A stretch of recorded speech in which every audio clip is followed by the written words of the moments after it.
크신 은총이 이렇게 수요일 날 주회전에 나온 여러분들에게 풍성하게 부어지기를 소원하고 축원합니다. 오늘 함께 볼 인물은 시몬 베드로인데요. 또 우리가 인물이니만큼 2시간에 걸쳐서 함께 살펴보고자 합니다. 그래서 오늘 한 시간 보고 다음 주에 또 한 번 더 보도록 그렇게 하겠습니다. 자, 먼저 이름의 뜻입니다. 그래서 여기 지금 이름에 대해서 시몬이라고 되어 있는데, 시몬은 베드로의 본명입니다. 그래서 듣고 있는 것이라는 의미를 가지고 있습니다. 듣고 있는 것. 그런데 이제 이 시몬은 헬라식 이름이에요. 그리고 본래는 히브리식 이름은 시므온입니다. 시므온. 그러니까는 본래 발음대로 하면은, 히브리식 발음대로 하면 시므온 이렇게 되겠죠. 그런데 그것을 그대로 헬라식 발음으로 시몬 이렇게 이름을 부르게 됐다는 겁니다. 자, 그런데 시몬은 예수님의 제자가 된 후에 예수님이 붙여주신 이름이 또 있죠. 그래서 베드로 이렇게 주로 불려지게 됐습니다. 그래서 이제 위에 보면 시몬 베드로 이렇게 되어 있는데, 그래서 시몬은 성이고 뭐 베드로는 이름이다, 이게 아닙니다. 그래서 그럼 베드로는 뭐냐? 이제 헬라어로 페트로스라는 말인데요. 반석, 바위, 뭐 혹은 뭐 돌, 뭐 이런 뜻을 가지고 있습니다.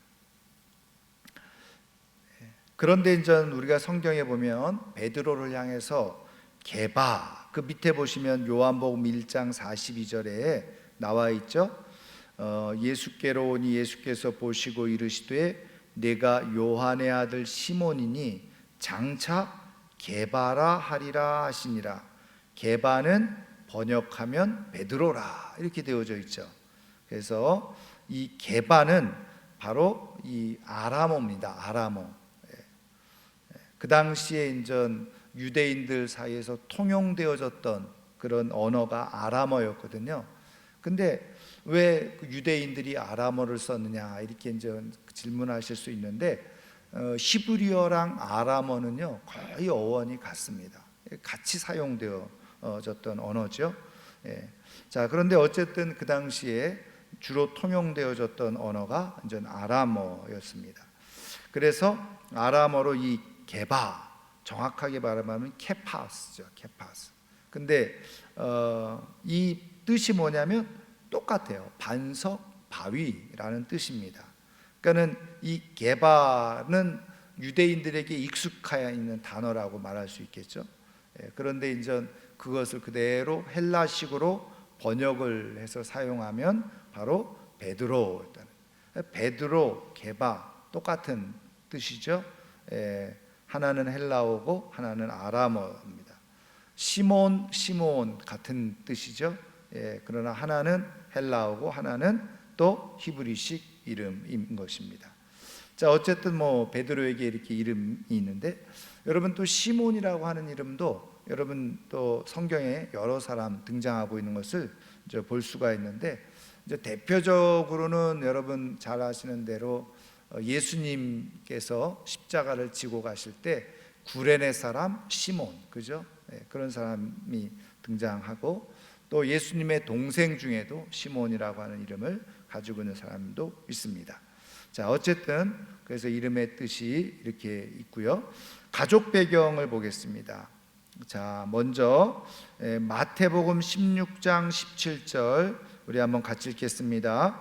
예수께서 대답하여 이르시되 바요나 시몬아 내가 복이 있도다. 이를 내게 알게 하니는 혈육이 아니요 하늘에 계신 내 아버지시니라. 아멘. 여기 보면 예수님께서 지금 이 내용이 잘 아시는 대로 베드로가 신앙 고백을 했잖아요. 주는 그리스도시요 살아계신 하나님의 아들이십니다.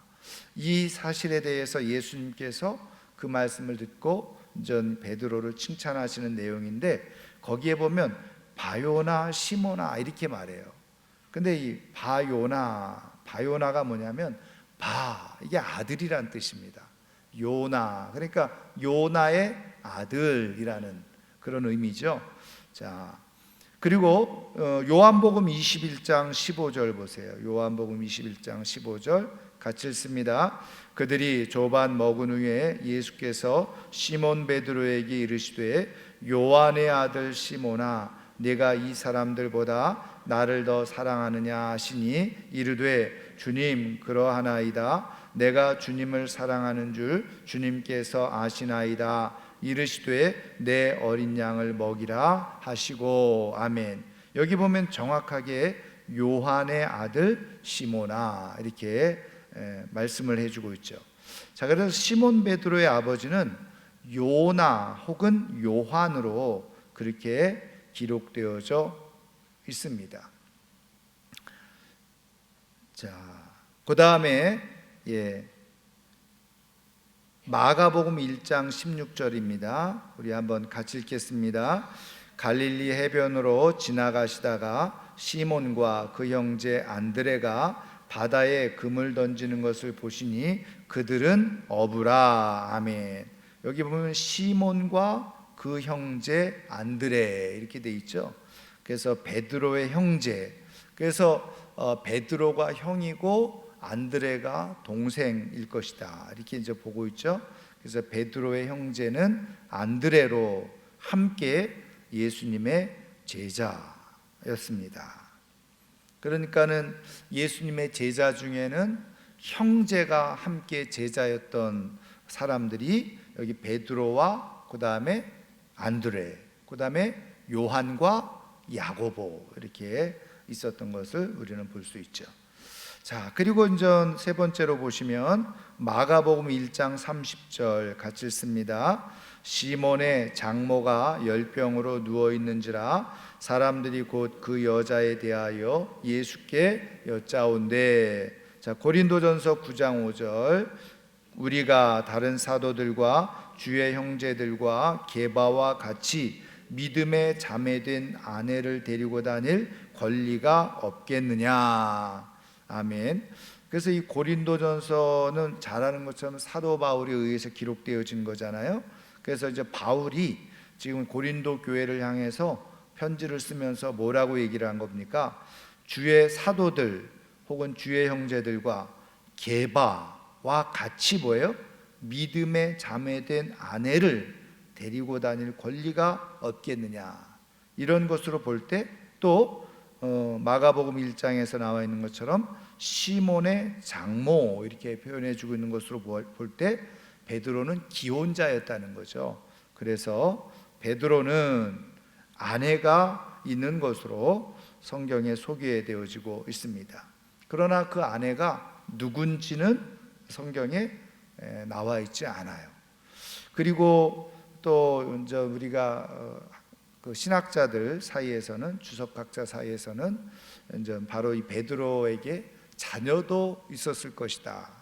그러면서 이제 성경에 예수님께서 이제 어린아이를 이렇게 맞이하는 그런 장면이 있는데 그것이 베드로의 자녀였을 것이다. 뭐 이렇게 이제 추측을 하는 것을 우리가 이제 볼 수가 있습니다.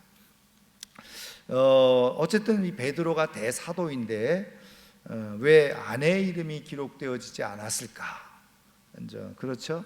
예, 분명히 같이 오늘 말씀에도 나와 있는 것처럼 믿음의 자매된 아내 이렇게 이제 표현을 해주고 있는데 뭐 이 부분에 대해서는 뭐 우리가 두 가지를 생각해 볼 수 있죠. 하나는 뭐냐면 여러분 예수님이 이제 제자로 베드로를 불렀을 때 예수님을 따라다니죠. 예수님을 따라다녔을 때는 그 가족들은 어떻게 됐을까요? 그 시몬 베드로의 고향이 벳세다인데 이 벳세다에서 사실은 가족들은 그대로 남아 있어야 되지 않았겠어요? 그러면 생계는 누가 유지했겠어요? 이 베드로가 그 배를 다 그냥 두고서 예수님을 3년 동안 따라다녔으니까 말이죠. 아마 그래서 베드로의 아내는 집에서 가족들을 그렇게 돌보고 있지 않았을까. 여기 보면 뭐 장모도 있다고 하고 그래서 지금 이 장모가 살고 있었던 집이 바로 베드로의 집이었을 것이다, 이렇게 보고 있어요. 그래서 이제 베드로가 장모까지 모시고 있었으니 그 아내가 자녀들과 어머니를 다 이렇게 모시고 있지 않았을까. 가족들의 생활을 책임지느라고 사실은 앞으로 전면에 나서지 못하는, 등장하지 못하는 그런 모습을 가지고 있지 않았을까, 이렇게 보고요. 또 하나는 아마도 그럼에도 불구하고 예수님 주변에 이 여인들에 대한 많은 기록이 있는데 이렇게 없는 것으로 보아서 혹시, 이건 다 추측이죠, 베드로의 그 아내는 이렇게 열심 있는 믿음이 없지 않았을까. 그런데 그렇게 보기에는 오늘 고린도전서 9장 5절에 나와 있는 것처럼 믿음에 자매된 아내, 이렇게 표현해 주고 있는 것으로 보아서 사실은 믿음이 없지는 않았겠죠. 그러면 뭐냐, 바로 집에서 이 베드로가 어쨌든 생계를 책임지지 못하는 상황 속에서 이 아내가 그 책임을 다 감당하고 있지 않았을까, 이렇게 우리는 생각해 볼 수 있고요. 그런 의미에서 우리가 생각해 보아야 될 것은 베드로라고 하는 위대한 사도가 사실은 탄생되어지는 데는 사실은 보이지 않는 아내와 또 다른 가족들의 희생이 있지 않았을까.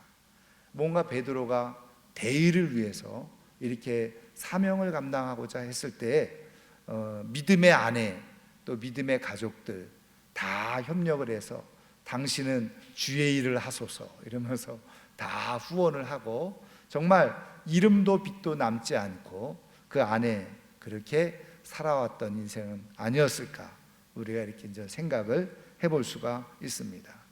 어쨌든 하나님 앞에서 이름이 드러나던 사람이든 또 하나님 앞에 이름이 드러나지 않는 그런 사람이든 간에 하나님을 위해서 또 주의 복음을 위해서 살았다고 한다면 하나님께서 다 영광으로 그렇게 또 함께 하시는 역사가 있는 줄 믿습니다.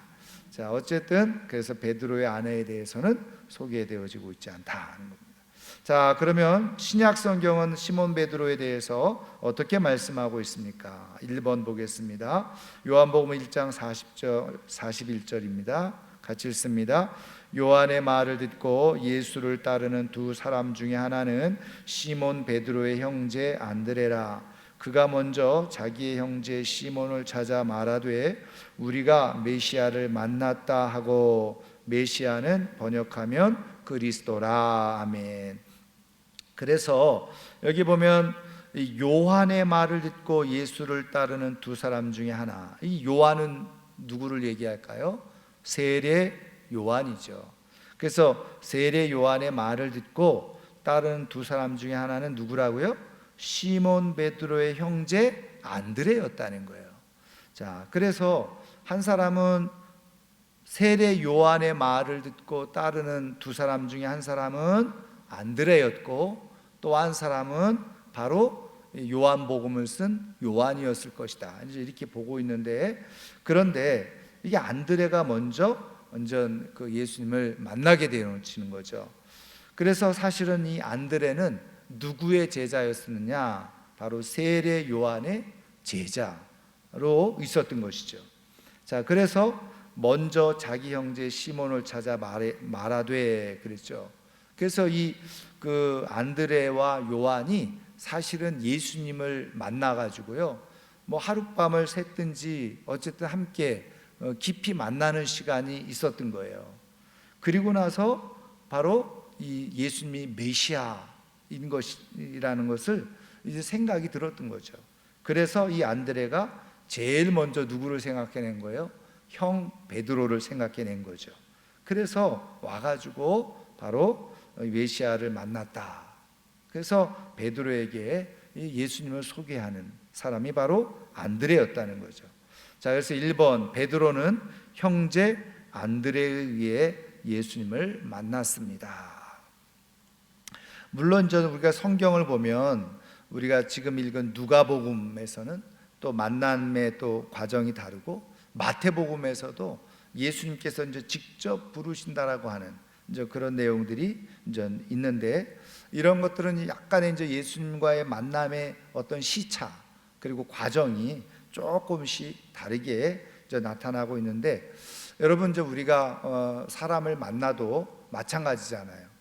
예, 그러니까는 가볍게 이렇게 만나는 그런 관계들이 있고, 또 만나서 이렇게 깊이 얘기하는 그런 저 시간들이 있잖아요. 이제 그런 것들을 우리가 성경을 통해서 종합적으로 우리가 살펴볼 수 있는 거죠. 자, 2번 보겠습니다. 요한복음 1장 42절 같이 읽습니다. 데리고 예수께로 오니 예수께서 보시고 이르시되 네가 요한의 아들 시몬이니 장차 게바라 하리라 하시니라. 게바는 번역하면 베드로라. 예. 그래서 예수님을 만나고 이 예수님께서 베드로를 보고서 뭐라고 말씀하시는 거예요? 너를 장차 게바라 그렇게 하리라. 그래서 베드로는 예수님을 통해서 새 이름을 받게 되어지죠. 우리가 이제 뒤에서도 이제 정리하면서 살펴보겠습니다만은, 여러분 이 베드로는 예수님을 통해서 새 이름을 받은 그대로, 말 그대로 그 이름값을 하게 되죠. 그러니까는 예수님께서 베드로에게 이렇게 말씀하셨을 때에 그 베드로가 장차 어떤 사람이 될 것인가에 대해서 사실은 예고해 주셨던 거죠. 여러분 우리가 전 그리스도를 믿고 예수 그리스도의 은혜를 입을 때에 우리 안에 성경을 통해서 하나님께서 새롭게 불러주시는 이름들이 있는 줄 믿습니다. 그 이름이 뭘까요? 바로 하나님의 자녀 혹은 그리스도인이라고 하는 그런 이름을 우리가 얻게 되어지는 거죠. 자, 그런 새 이름에 걸맞는 삶으로 살아가는 것, 그것이 큰 은혜고 축복인 거죠. 자, 그 다음에 3번 보겠습니다. 마태복음 4장 19절 같이 읽습니다. 말씀하시되 나를 따라오라 내가 너희를 사람을 낚는 어부가 되게 하리라 하시니. 아멘.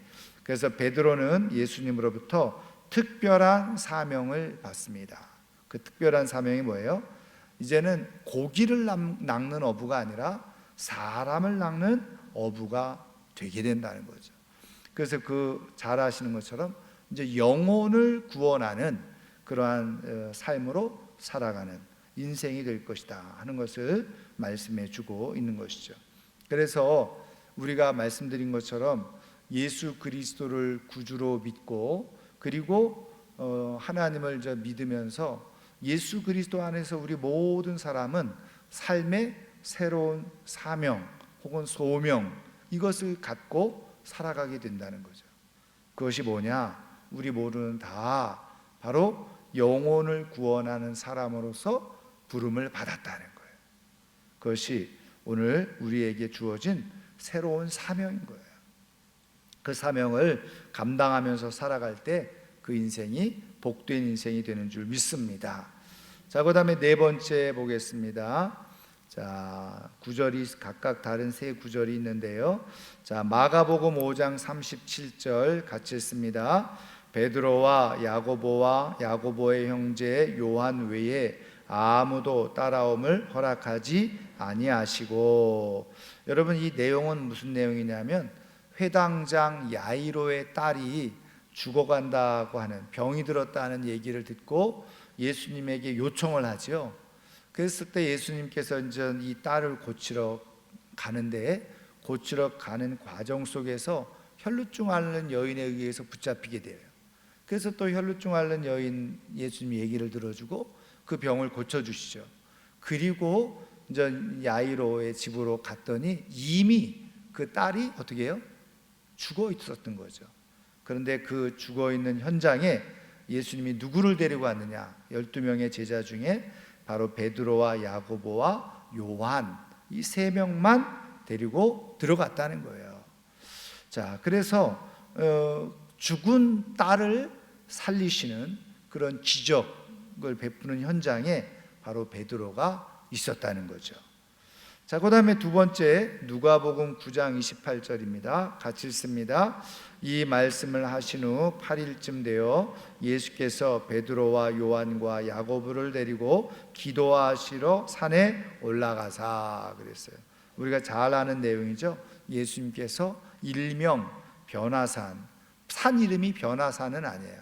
근데 중요한 건 그 산이 어떤 산인지는 잘 모르지만 예수님께서 그 산에 올라가서 어떻게 해요? 모습이 변모되어졌다, 변화되어졌다. 그래서 변화산이라고 이렇게 말하는데, 거기서 누구를 만나죠? 엘리야와 모세를 만나게 되어지죠. 그랬을 때 바로 이 자리에 함께 갔던 제자가 누구라고요? 베드로와 요한과 야고보. 여러분 한번 그 재미있는 표현을 한번 우리가 살펴보면, 나중에 마태복음 26장 37절 먼저 보고 한번 살펴보도록 하겠습니다. 같이 읽습니다. 베드로와 세베대의 두 아들을 데리고 가실새에 고민하고 슬퍼하사 그랬죠. 여기는 언제 어느 곳입니까? 예수님께서 겟세마네 마지막 기도의 자리에 가실 때 바로 이 세 명의 제자들과 더 가까이 그렇게 데리고 가셔서 기도하셨다는 거죠. 자, 그러니까 제자들과 함께 다 겟세마네 동산으로 가셨어요. 그런데 거기서 또 제자들을 일부 떼어놓고 누구를 데리고 간 거예요? 베드로와 그리고 야고보와 요한, 세베대의 두 아들이죠. 데리고 갔어요. 그리고 거기서 조금 또 그 세 명을 조금 떨어뜨려 놓고 그리고 조금 더 가셔서 혼자 기도를 하셨던 거죠. 그러니까 이제 예수님, 그 다음에 야고보와 세베대의 두 아들 야고보와 요한이죠. 그리고서 남은 제자들, 이렇게 3단계로 그렇게 기도의 자리가 각각 다르게 있었던 것을 우리가 보게 됩니다. 자, 어쨌든 지금 사실은 뭐 죽은 사람을 살리시는 자리, 예수님이 변모되어져서 하늘의 음성이 들려지는 자리, 거기에 누가요? 모세와 엘리야까지 나타나는데, 근데 여러분 우리가 성경을 보면 이 베드로가 어떻게 합니까? 모세와 엘리야를 봤을까요? 못 봤을까요? 예? 베드로는 모세와 엘리야를 봤어요? 못 봤어요? 봤죠. 그러니까 뭐라고 얘기를 합니까? 여기다가 초막 셋을 짓고 이렇게 얘기하죠. 그래서 하나는 모세를 위해서, 하나는 엘리야를 위해서, 하나는 주님을 위해서 이렇게 얘기하는 거예요. 여러분, 그러니까 그게 얼마나 영광스러운 자리입니까? 그렇죠? 그런데 그 자리에 함께 참여하는 놀라운 영광이 베드로에게 주어졌다는 거예요. 자, 여기서 이제 재밌는 거는 앞서 말씀드린 것처럼, 자, 첫 번째는 보면 베드로와 야고보와 요한 이렇게 돼 있죠. 그 다음에 두 번째 누가복음은 뭐라고 돼 있어요? 베드로와 요한과 야고보. 요한과 야고보의 이름의 순서가 바뀌었어요. 그 다음에 마태복음에는 베드로와 세베대의 두 아들 이렇게 뭉뚱거려서 이렇게 기록을 해놓고 있는데, 항상 이름이 누가 제일 먼저 나왔다고요? 베드로가 항상 제일 먼저 나온 것을 보게 되어져요. 여러분, 이런 모든 기록 속에 특별히 이제 이 성경 시대에서 이름이 순서는요 굉장히 중요한 의미가 있어요. 그래서 바로 베드로가 예수님의 뭐였다는 거예요? 수제자였다, 이렇게 이제 보고 있는 것이죠. 자, 어쨌든 지금 베드로는 예수님의 뭐예요? 핵심 제자예요. 가장 가까운 제자였죠. 그래서 특별한 경험들, 다른 제자들이 하지 못했던 특별한 경험들을 그의 인생 가운데 하게 되어졌다는 거예요. 여러분, 뒤에서도 정리하면서 한번 우리가 살펴보겠지만, 여러분, 하나님과 그리고 예수님과 가까이 한다는 게 그게 그래서 복인 거죠. 그래서 하나님께서 성경을 통해서 말씀하시죠. 내게 가까이 하는 것이 복이라. 그러면 어떻게 돼요? 하나님과 가까이 하고 주님과 가까이 하게 되어질 때 그 주님의 역사와 그리고 주님의 은혜가 가운데 함께 참여하는 그런 경험들이 많이 일어나게 되어져요. 그래서 하나님은 우리를 힘들게 하고 우리를 뭐 어렵게 하고 귀찮게 하시기 위해서 하나님께 자꾸 가까이 하라, 주님과 가까이 해라, 뭐 주님과 동행해라 이렇게 말씀하시는 게 아니에요. 주님과 가까이 하고 주님과 동행하면 어떻게 된다고요? 주님이 행하시는 우리로서는 생각할 수 없었던 놀라운 일들을 경험할 수 있는 기회가 주어지는, 하나님은 우리에게 그런 기회를 주고 싶어 하십니다. 제가 이렇게 여러 곳 이렇게 다녀보면, 야, 좋은 데 있으면 아우 여기 우리 성도님들과 한번 와봤으면 좋겠다 이런 마음이 굴뚝같이 막 올라오거든요. 믿거나 말거나. 아니 그건 당연히 인지상정이에요. 맛있는 거 먹으면 아 우리 성도님들하고 여기 꼭 와서 한번 이거 같이 먹었으면 좋겠다 이런 마음이 있는 거잖아요. 여러분 마찬가지예요. 주님도 무엇인가 우리를 가까이 두고서 우리에게 하나님이 행하시는 많은 것들을 함께 나누기를 원하시는, 함께 누리기를 원하시는, 그래서 우리에게 자꾸 가까이 해라, 나를 가까이 해라 그렇게 말씀하시는. 저는 오늘 정말 주님과 가까이 하는 가운데서 주님이 행하시는 놀라운 일들을 많이 보고 겪고 정말 복되게 살아갈 수 있는 하나님의 사람들 되기를 주님의 이름으로 축원합니다. 자, 5번 보시겠습니다. 마태복음 14장 28절 29절 같이 씁니다. 베드로가 대답하여 이르되 주여 만일 주님이시거든 나를 명하사 물 위로 오라 하소서 하니 오라 하시니 베드로가 배에서 내려 물 위로 걸어서 예수께로 가되. 아멘. 우리가 너무나도 잘 아는 말씀이죠. 베드로는 예수님을 보고 물 위를 걷는 기적을 경험한. 그래서 우리가 잘 아는 것처럼 우리가 주님만 바라보고 주님의 말씀에 순종하면 어떻게 해요? 기적이 경험되어질 수가 있다는 거죠. 저는 오늘 이 저녁에 나온 우리 사랑하는 성도님들이 딱 주님만 바라보고 주님의 말씀에 그대로 순종해서 우리의 발을 하나하나 내딛는 가운데 정말 물 위를 걷는 것 같은 그런 기적적인 삶이 우리 가운데 경험될 수 있기를 주님의 이름으로 축원합니다. 근데 말씀드린 것처럼 여러분 그냥 주저하고 말이죠. 야 이거 과연 될 수 있을까 이러면서 그냥 하면은요 경험할 수가 없는 거예요. 믿음으로 주님이 말씀하시는 대로 내가 발을 내디디면 거기에 역사가 일어나게 되거든요. 제가 오늘도 우리 노회 우리 부서 모임이 있어가지고 잠깐 이렇게 이야기를 또 하는 가운데 어느 장로님이 이런 간증을 하나 잠깐 하시더라고요. 본인이 수산업을 했는데 그래서 배를 가지고 고기를 잡았는데 참 이 고기를 잘 잡아가지고 하여튼 많이 잡을 때가 있었다는 거예요.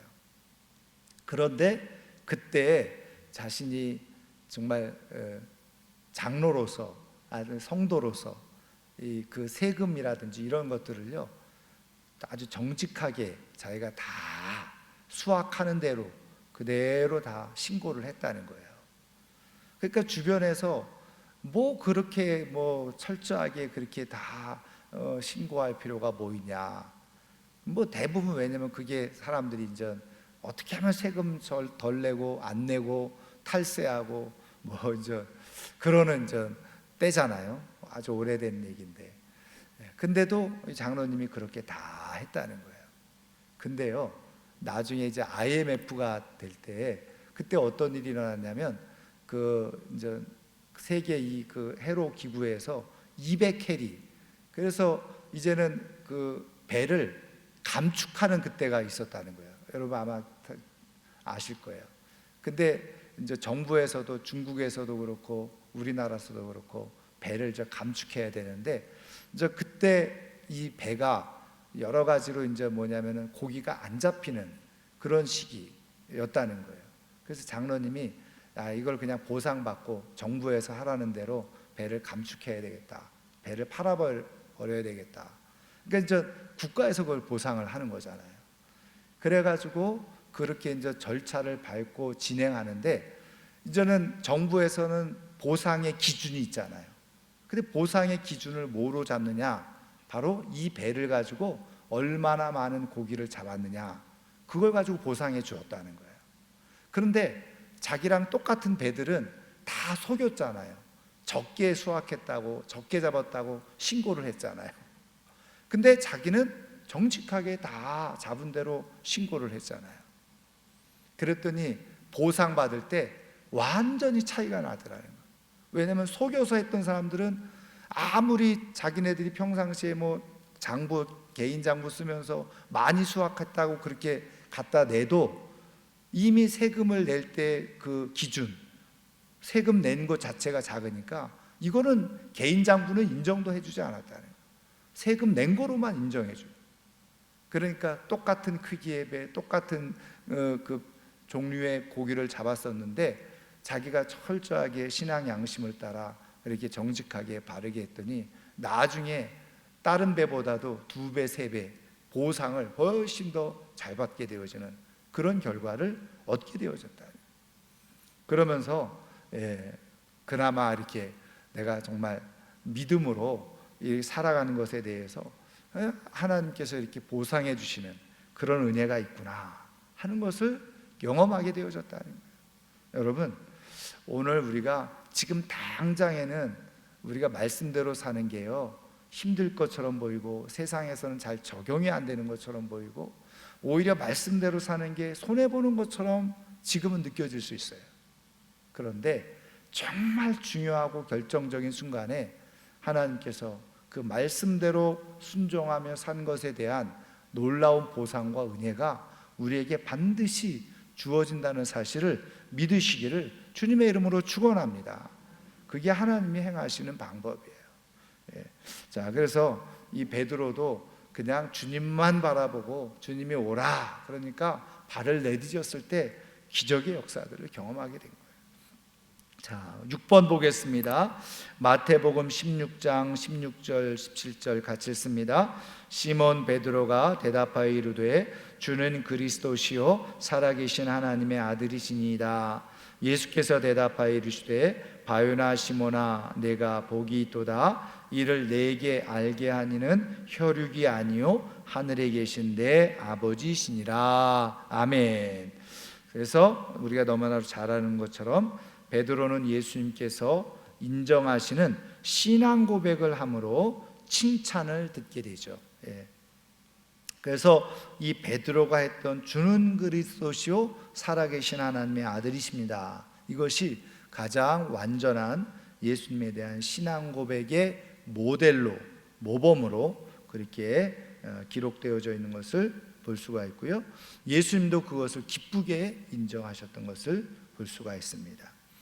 여러분, 우리가 이왕 신앙생활 하는데 여러분 주님으로부터 이렇게 칭찬을 들을 수 있다고 한다면 여러분 얼마나 그것이 귀한 것이겠어요? 우리 주님에 대한 온전한 신앙 고백을 통해서 주님께서 인정하실 만한 그러한 신앙이 될 수 있기를 주님의 이름으로 축원합니다. 자, 그래서 두 가지 중요한 예수님이 인전 그 고백을 통해서 축복을 해주시는데 하나가 뭐냐? 7번 보겠습니다. 마태복음 16장 18절 같이 읽습니다. 또 내가 네게 이르노니 너는 베드로라. 내가 이 반석 위에 내 교회를 세우리니 음부의 권세가 이기지 못하리라. 아멘. 자, 먼저는요, 지금 예수님께서 교회를 세우시겠다라고 하는 이런 그 축복의 말씀을 해주시는데, 사실은 이제 신약 성경에 이 교회라고 하는 이 단어가 처음 여기에서 언급되어지는 것을 보게 되어집니다.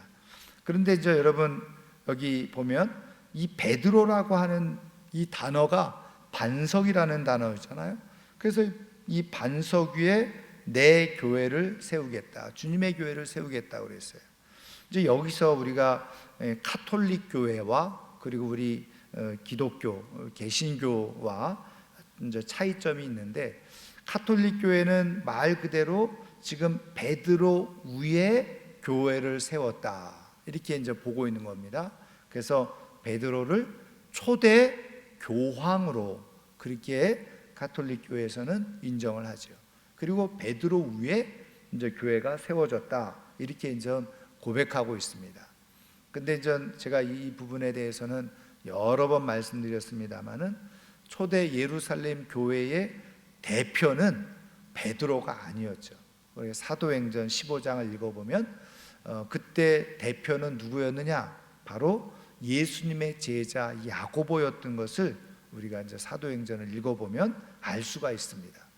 그래서 심지어는요, 이제 야고보가 모든 전 회의를 주관하고 진행을 하고 그리고 결론을 맺는 것을 사도행전 15장을 보면 우리가 이제 알 수 있고요.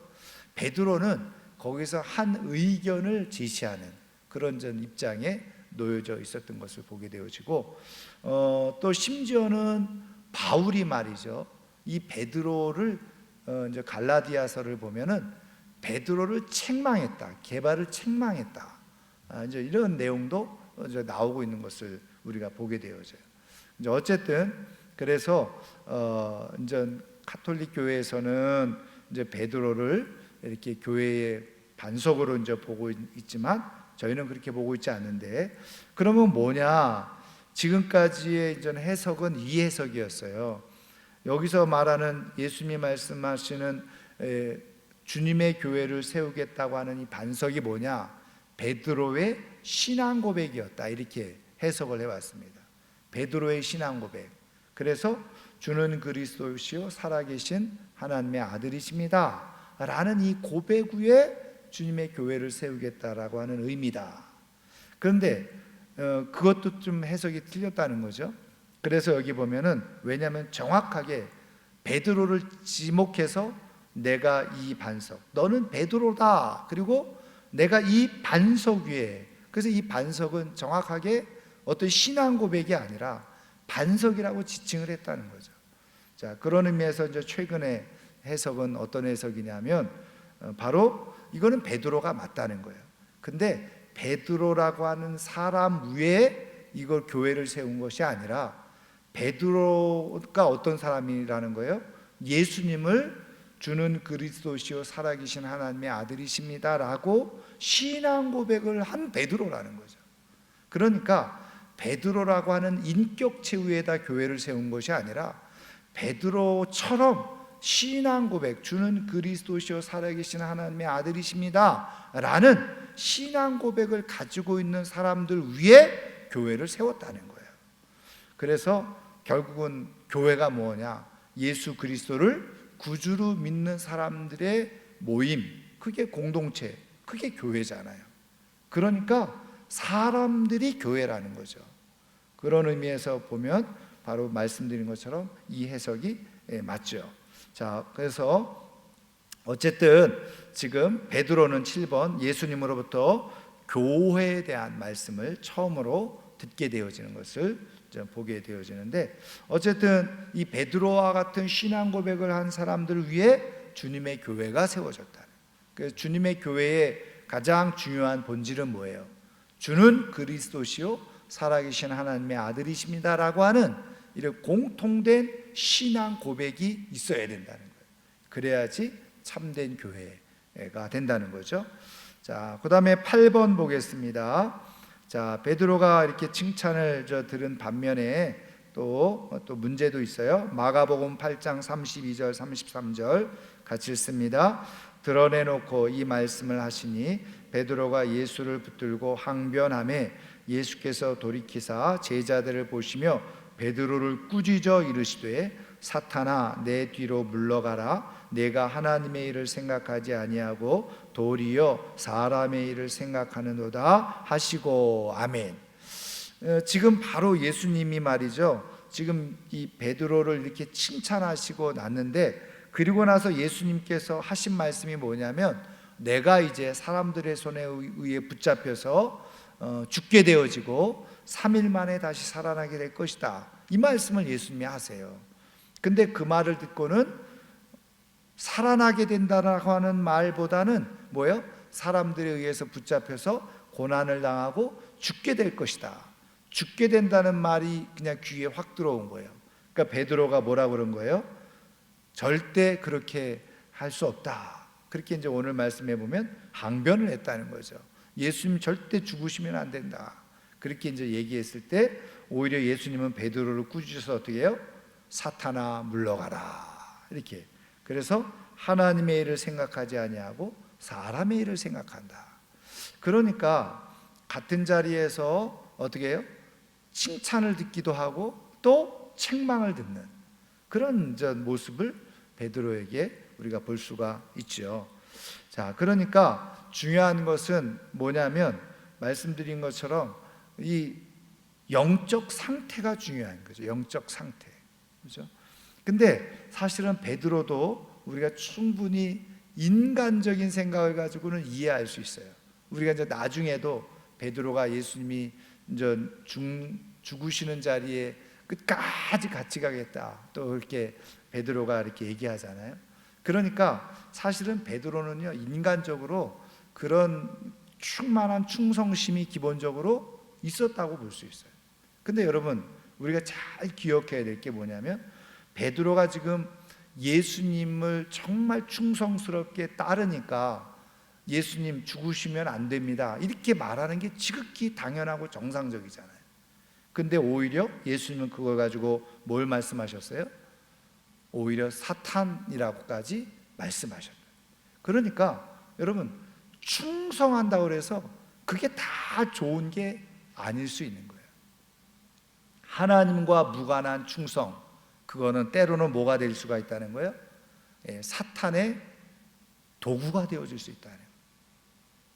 여러분, 제자로서 스승이 죽는 것을 기뻐하고 좋아할 제자가 어디 있겠어요?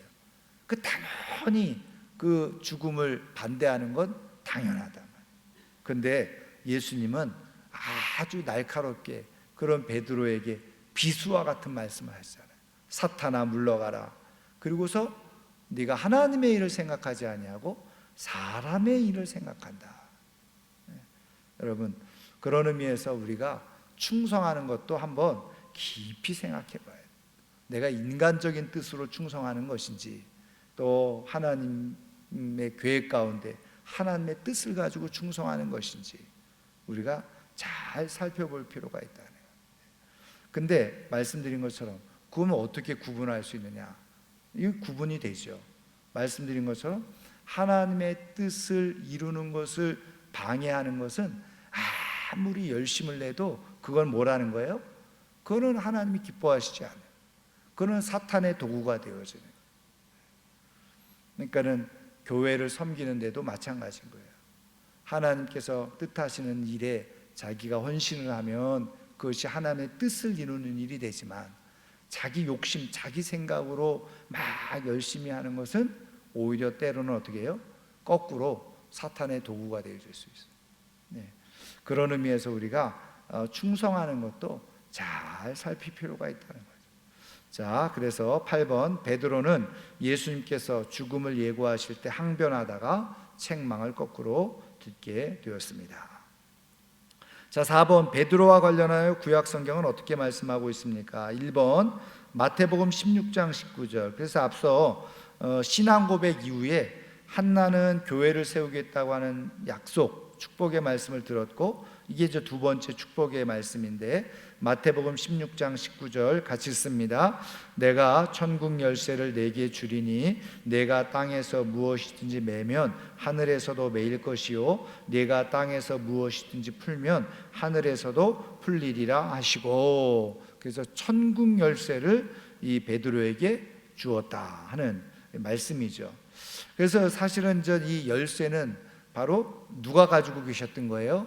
우리가 요한계시록에도 보면 또 이사야서 22장에도 보면 바로 다윗의 후손, 다윗의 자손 예수 그리스도에게 주어진 거죠. 그래서 닫으면 열 자가 없고 그 다음에 열면 닫을 자가 없는 그런 권세예요.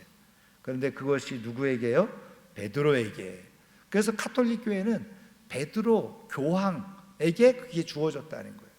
그런데 우리는 누구에게 주어진 거예요? 이것이 주는 그리스도시요 살아계신 하나님의 아들이십니다라는 신앙 고백을 한 사람들에게 다 천국 열쇠가 주어졌다. 그래서 어떻게 해요? 하늘을 열고 닫을 수 있는 권세가 믿음의 사람들에게 주어졌다. 여러분, 오늘 우리에게 하늘의 문을 열고 닫는 권세가 우리에게 주어졌다는 것을 확신하고 그 천국 열쇠를 마음껏 사용할 수 있기를 주님의 이름으로 축원합니다. 자, 그래서 베드로는 신앙 고백을 통해서 예수님으로부터 어떻게 해요? 천국 열쇠를 약속받았습니다. 자, 2번 보겠습니다. 베드로전서 2장 6절 같이 읽습니다. 성경에 기록되었을 때 보라, 내가 택한 보배로운 모퉁이 돌을 시온에 두노니 그를 믿는 자는 부끄러움을 당하지 아니하리라 하였으니. 시편 28편 말씀을 인용한 건데요, 베드로는 예수님에 대한 말씀을 깨닫고 그 시편 말씀을 인용을 했던 것을 보게 되어집니다. 자, 그 다음에 베드로를 통하여 교훈하시는 말씀 정리하면요, 첫 번째가 예수님이 부르시는 이름이 곧 그 사람의 인생이 된다는 거예요. 예수님이 부르시는 이름이 곧 그 사람의 인생이 되어진다. 여러분, 다시 말씀드리지만 우리 모두는 다 공통적인 이름을 기본적으로 갖고 있죠. 뭐예요? 그리스도인이다, 하나님의 자녀다 라고 하는 그런 신분의 이름을 우리가 다 가지고 있는데, 우리가 언제 어디서든지 하나님의 자녀로서 그렇게 우리의 이름을 소중하게 여기고 삶을 살아갈 때 하나님의 자녀의 인생이 되어지는 그런 복이 있게 될 줄 믿습니다. 자, 그 다음에 두 번째요, 말씀드린 것처럼 예수님을 가까이 하면 어떻게 해요? 특별한 경험을 하게 되어져요. 네, 그래서 우리 하나님은 계속해서 우리를 가까이 두려고 하고 계시는 거예요. 그러니까 우리를 자유를 제한하고 우리를 힘들게 하려고 자꾸 가까이 두려고 하시는 게 아니라 모든 좋은 것들을 함께 누리게 해주고 싶으셔서요. 네. 여러분, 하나님의 큰 기적과 은혜를 내가 경험하고 맛보기를 원하십니까? 주님과 가까이 하시기를 주님의 이름으로 축원합니다. 주님이 부르시는 자리에 그냥 빨리빨리 와서 그 곁에 있으면요, 기회가 주어지는 거예요. 그런 기회가 우리 가운데 있기를 축원합니다. 자, 그 다음에 3번입니다. 예수님을 바로 알고 고백하는 사람을 어떻게 해요? 축복하세요. 그래서 베드로가 주는 그리스도시요 살아계신 하나님의 아들이십니다, 이렇게 정말 예수님의 마음에 맞는 정확한 고백을 했더니 교회 얘기도 해주시고 천국 열쇠도 주시네. 오늘 우리가 내가 다른 사람의 신앙 고백이 아니라 내가 경험하고 있는 주님, 내가 경험하고 있는 하나님에 대한 아주 진지한 고백이 우리 가운데 있어서 그 고백 속에서 하나님이 부으시고 채우시는 그런 축복을 누리며 살아갈 수 있기를 주님의 이름으로 축원합니다. 자, 오늘 말씀을 생각하면서 말씀 가운데 오늘 특별히 나에게